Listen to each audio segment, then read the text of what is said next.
नमस्कार, स्वागत है आपका प्रार्थना स्वीकार। आप देख रहे हैं, मैं हूं आपके साथ गुंजन। सनातन संस्कृति में चार धाम यात्रा की महिमा बताई गई है, जिसका शुभारंभ अक्षय तृतीया से होता है, जहां जाने के लिए भक्तों ने कमर कस ली है। अपने आराध्य की एक झलक पाने के लिए भक्तगण बेताब होंगे। कहते हैं कि यमुनोत्री से शुरू होकर भगवान बद्रीनाथ के दर्शन तक के पथ को चार धाम की यात्रा माना गया है, जहां मां गंगा के उद्गम स्थल गंगोत्री और केदारनाथ के भी दर्शन होते हैं। आज हम अपनी खास पेशकश में जानेंगे चार धाम यात्रा की महिमा और जानेंगे इनका पौराणिक और धार्मिक महत्व। तो चलिए आज की इस खास पेशकश का शुभारंभ करते हैं।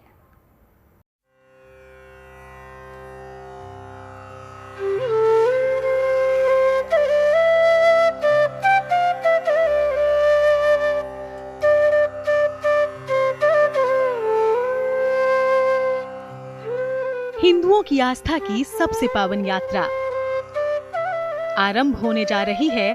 चार धाम की यात्रा।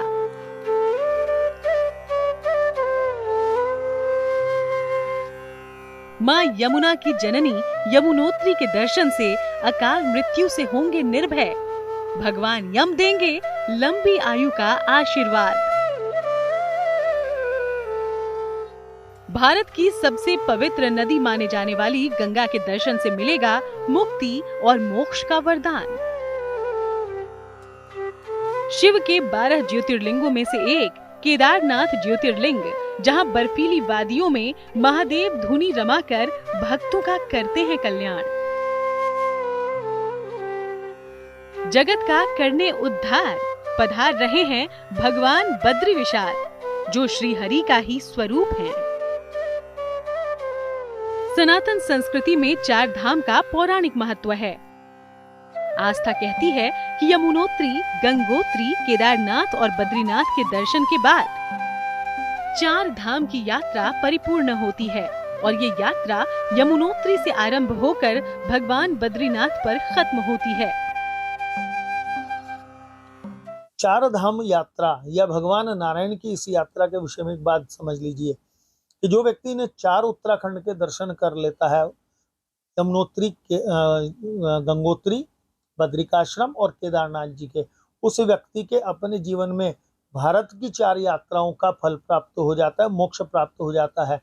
और ऐसा माना जाता है कि जो सनातन धर्मी एक बार इनके दर्शन कर ले तो अपने जीवन के पूर्व जन्मों के 7 जन्मों के भी जितने भी ज्ञात अज्ञात पाप हैं उनको नष्ट करके अपने मोक्ष की कामना कर लेता है। सिद्ध ऐसा माना जाता है। चलिए अब आपको बताते हैं कि चार धाम यात्रा में किस देवस्थान के दर कब खुलेंगे। 30 अप्रैल को यमुनोत्री और गंगोत्री के कपाट खुलेंगे। 2 मई को बाबा केदारनाथ के दर्शन होंगे। 4 मई को बद्रीनाथ के कपाट खुलेंगे, जिसमें बद्रीनाथ बद्री विशाल सबसे प्रमुख, केदार धाम दूसरे नंबर पर, गंगोत्री यमुनोत्री हमारी दोनों पवित्र नदियों के उद्गम स्थल हैं। इनका आरंभ जो हमारे इस हरिद्वार और हरद्वार यानी कि दोनों का द्वार है, जिसको हम गंगा द्वार भी कहते हैं, हरिद्वार से आरंभ होता है। जो अपने पितरों के कल्याणार्थ करते हैं तो हरिद्वार में वो पिंडदान करके चलते हैं, और जो केवल यात्रा का लाभ पुण्य अर्जन के लिए जाते हैं तो वो हरिद्वार में हर की पैड़ी गंगा में स्नान करने के पश्चात अपने पुरोहित को लेकर या पुरोहित की आज्ञा लेकर आगे बढ़ते हैं। उत्तर काशी में ही यमुनोत्री धाम में मां यमुना की उपासना होती है। यमुना नदी सूर्य देव की पुत्री है और यम देवता की बहन। यमुनोत्री मंदिर के मुख्य गृह में मां यमुना की काले संगमरमर की मूर्ति है। कहते हैं चार धाम यात्रा की शुरुआत इसी स्थान से होती है, यानी ये चार धाम यात्रा का पहला पड़ाव है। जो व्यक्ति यमुनोत्री जी के दर्शन करता है उसको यमपाश से मुक्ति मिल जाती है, और ये माना जाता है कि यमराज उसको अभय प्रदान करते हैं। जो व्यक्ति यमुनोत्री में जाकर दर्शन करता है माँ यमुना की कृपा से, यमराज उसके प्राणों को कभी नहीं हरते। वो साक्षात विष्णु गोलोक मोक्ष को प्राप्त करता है। ये पुराणों में स्पष्ट वर्णन आता है। यमुनोत्री भी चार धाम तीर्थ यात्रा के 4 स्थलों में से एक है। यमुनोत्री समुद्र तल से 3293 मीटर की ऊंचाई पर स्थित है और उत्तरकाशी जिले में आती है। ये चारों ओर से पहाड़ों से घिरा है और यहाँ पर्यटक शांति प्राप्त करने के लिए पहुँचते हैं। उत्तरकाशी में भागीरथी नदी के तट पर बसा है मां गंगा का धाम। मां गंगा का उद्गम स्थल यहाँ से करीब 24 किलोमीटर दूर गंगोत्री ग्लेशियर में माना जाता है। मान्यता है कि भगवान राम के पूर्वज रघुकुल के चक्रवर्ती राजा भगीरथ ने यहाँ पर भगवान शंकर की तपस्या की थी। इसके बाद ही गंगा पृथ्वी पर आई थी। पुराणोक्त वर्णन आता है, यमुना नदी और गंगा नदी, जब भगवान शिव ने अपनी जटाओं में भगवान को गंगा को अवतरण करा, ब्रह्मा जी के कमंडल से निकल के आई कल्याणार्थ धरती के ऊपर, तो इतना वेग था उनका कि धरती संभाल ही नहीं सकती, रसातल में चली जाती। तो भगवान ने अपनी जटाओं में गंगा जी को लेकर केवल उसका एक अंश मात्र धरती पर जिस जगह पे छोड़ा, वो गौमुख, वो गंगोत्री कहलाता है। 3100 मीटर की ऊंचाई पर स्थित गंगोत्री मंदिर देवी गंगा को समर्पित सबसे ऊंचा मंदिर है। साथ ही उत्तराखंड में 4 छोटा धाम यात्राओं में से एक है। शांतिपूर्ण सफेद मंदिर देवदार और पाइन और ग्रेटर हिमालयन रेंज से घिरा हुआ। पवित्र नदी भागीरथी, जो गंगा की 2 प्रमुख धाराओं में से एक है, गंगोत्री मंदिर के किनारे बहती है। आस्था कहती है कि 4 धाम यात्रा करने से व्यक्ति के सभी पाप नष्ट हो जाते हैं। इससे व्यक्ति जन्म और मृत्यु के चक्र से मुक्त हो जाता है, अर्थात व्यक्ति को दोबारा इस धरती पर जन्म नहीं लेना पड़ता और उसे मिल जाता है मोक्ष। आगे हम आपको केदारनाथ और बद्रीनाथ के बारे में विस्तार से बताएंगे। तब तक आप कहीं मत जाइए, देखते रहिए प्रार्थना हो स्वीकार। उत्तराखंड की बर्फीली वादियों में महादेव अपने ज्योतिर्लिंग स्वरूप में विराजमान हैं। हम बात कर रहे हैं भगवान शिव के सबसे कल्याणकारी धाम केदारनाथ की।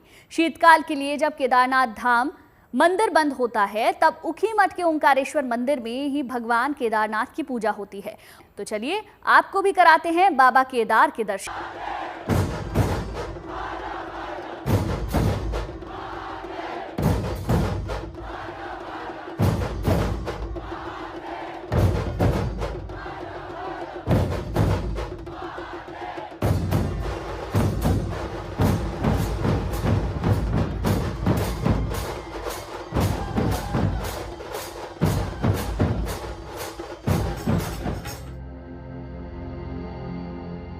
चार धाम यात्रा का मुख्य पड़ाव उत्तराखंड के रुद्रप्रयाग में मौजूद केदारनाथ धाम है।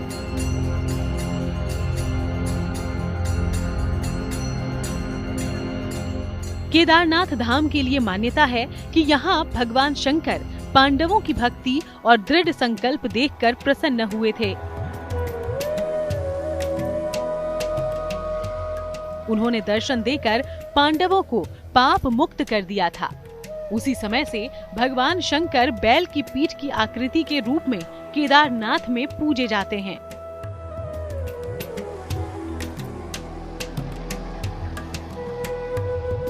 मंदाकिनी के तट पर बने केदारनाथ मंदिर में दुनिया भर के भक्तों की आस्था है।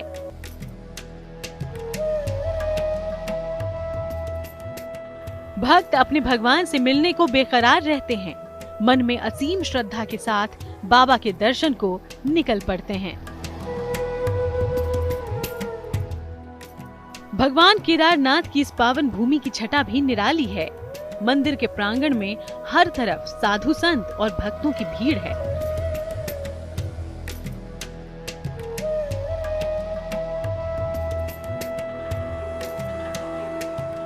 चारों तरफ बर्फ के पहाड़ और बीचों बीच स्थित है बाबा केदार का धाम। मंदिर के ठीक सामने नंदी जी विराजमान हैं और मंदिर के ठीक पीछे आदि गुरु शंकराचार्य की समाधि है। चार धाम का अर्थ है हमारे सनातन धर्म के 4 स्तंभ। शंकराचार्य जी ने ये परंपरा रखी कि हर सनातन धर्मी को भारतवर्ष के जो 4 स्थान हैं, उनमें बद्रीनाथ प्रमुख उत्तराखंड में हमारे यहाँ, द्वारकाधीश गुजरात में और रामेश्वरम दक्षिण भारत में जाकर और साथ में जगन्नाथपुरी उड़ीसा में, इन 4 भगवान के रूप बताए गए हैं। भगवान बद्रीनाथ में आराधना करते हैं, भोजन जगन्नाथपुरी में करते हैं, राजा के समान प्रजा के लिए प्रजा वत्सल बनकर राजा के रूप में द्वारकाधीश रहते हैं, और सभी मनोकामना पूर्ण मोक्ष देने वाला रामेश्वरम में भगवान अवतरण होता है।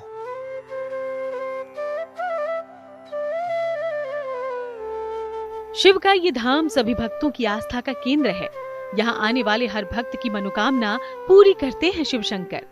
तो आइए अब आपको भगवान केदारनाथ की पूजा से जुड़ी कुछ खास बातें बताएं।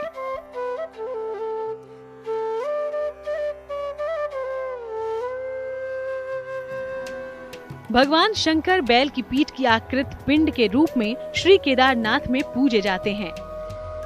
प्रातःकाल में शिव पिंड को प्राकृतिक रूप से स्नान कराया जाता है। इसके बाद शिव पिंड पर घी लेपन किया जाता है। फिर धूप दीप जलाकर आरती उतारी जाती है।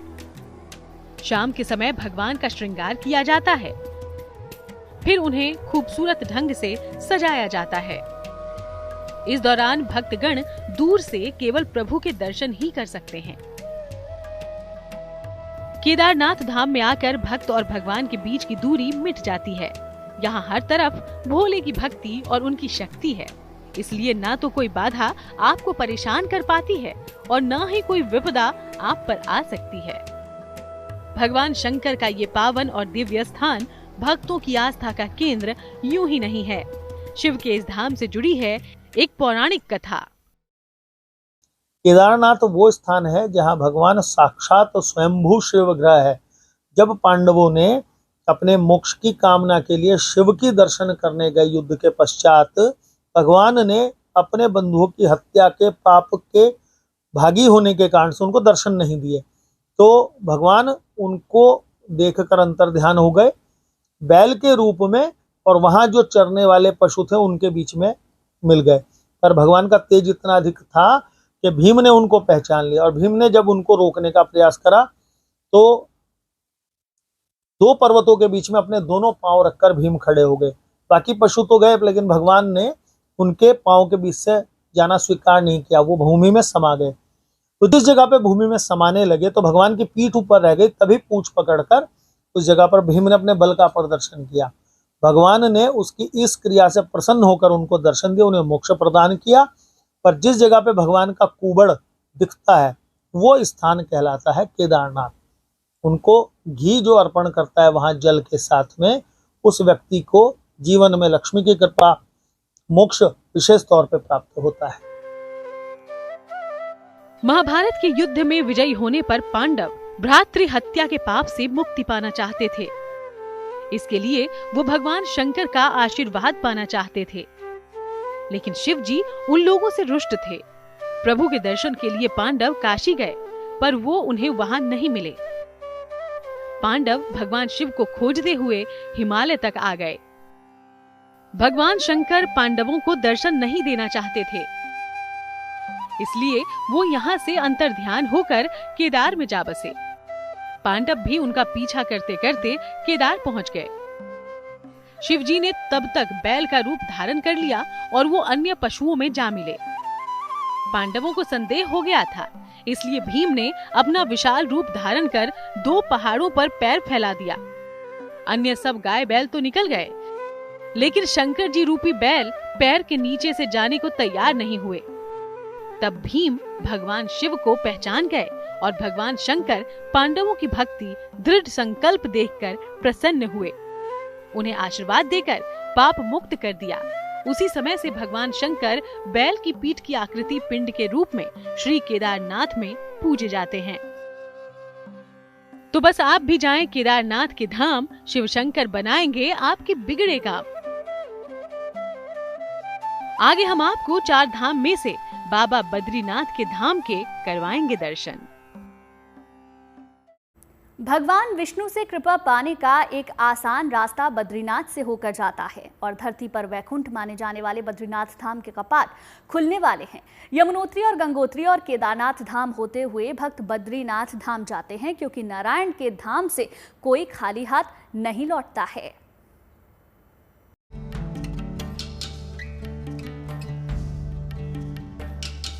चमोली में मौजूद बद्रीनाथ धाम में हर साल लाखों भक्त पहुंचते हैं। इस मंदिर में नर नारायण विग्रह की पूजा होती है। यहाँ अखंड दीप जलता है जो अचल ज्ञान ज्योति का प्रतीक है। मान्यता है कि यहाँ भगवान विष्णु 6 महीने निद्रा में रहते हैं और 6 महीने जागते हैं। बद्रीनाथ धाम को ही धरती पर वैकुंठ की मान्यता भी मिली है। कहते हैं कि जो भी भक्त एक बार इस धाम में भगवान विष्णु के दर्शन कर लेता है उसके सारे पाप कट जाते हैं। सतयुग में इस तीर्थ को मुक्ति प्रदा कहा गया तो त्रेता युग में इसे योग सिद्ध नाम मिला। द्वापर में इसे विशाला तीर्थ के नाम से पुकारा गया तो कलयुग में ये बद्रिकाश्रम या बद्रीनाथ धाम कहलाया। भगवान बद्रिकाश्रम वो स्थान है जहाँ भगवान नारायण ने स्वयं तप किया है। उसका नाम बद्रिकाश्रम पूरा कहलाता है। भगवान के नारायण का स्थान जहाँ भगवान नारायण वास करते हैं। एक बार लक्ष्मी जी से नाराज होकर बद्रीनाथ आकर जिस स्थान पर तपस्या करने लगे वो नारायण पर्वत कहलाता है।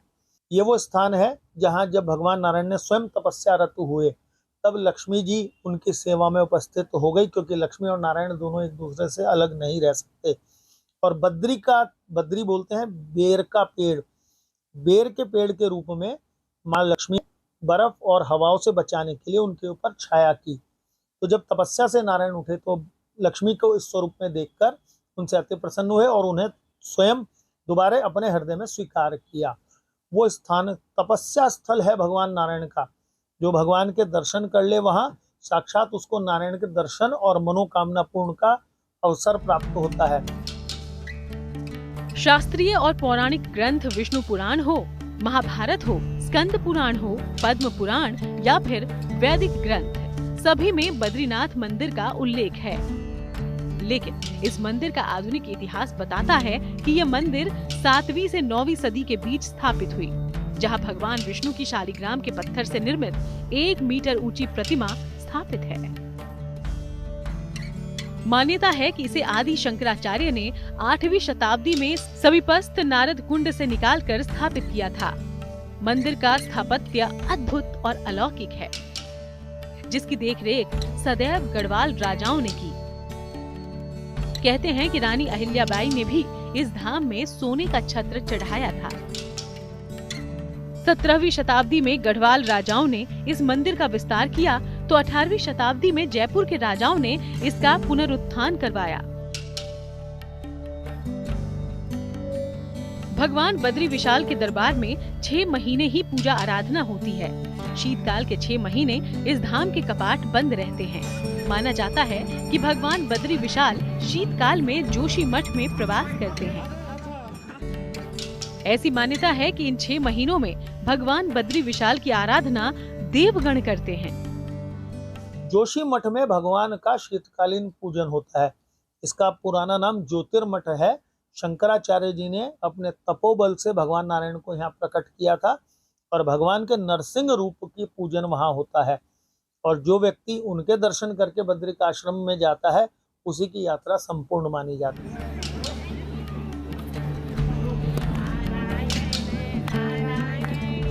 भगवान बद्री विशाल के मंदिर में पूजा करने वाले लोग केरल के नंबूदरी ब्राह्मणों को रावल कहा जाता है। भगवान विष्णु के इस धाम में आज भी भक्तों को भगवान के विग्रह पर लेप लगाया हुआ चंदन ही प्रसाद के तौर पर दिया जाता है। भाई दूज के त्योहार के बाद बद्रीनाथ के कपाट बंद हो जाते हैं। तब एक अखंड ज्योति मंदिर में प्रज्वलित की जाती है, जो शीतकाल के 6 महीने तक जलती रहती है। अक्षय तृतीया पर जब मंदिर के कपाट खुलते हैं तो इस अखंड ज्योति को देखने बड़ी संख्या में तीर्थयात्री इस धाम पहुंचते हैं। इस धाम में वन तुलसी की माला, चने की कच्ची दाल, गिरी का गोला और मिश्री का प्रसाद चढ़ाया जाता है। लेकिन पिछले 2 दशकों से यहाँ पंचामृत का वितरण भी किया जाने लगा है। चलिए इसी के साथ ही प्रार्थना स्वीकार में आज के लिए बस इतना ही, लेकिन अच्छी खबरों के लिए आप देखते रहिए गुड न्यूज टुडे।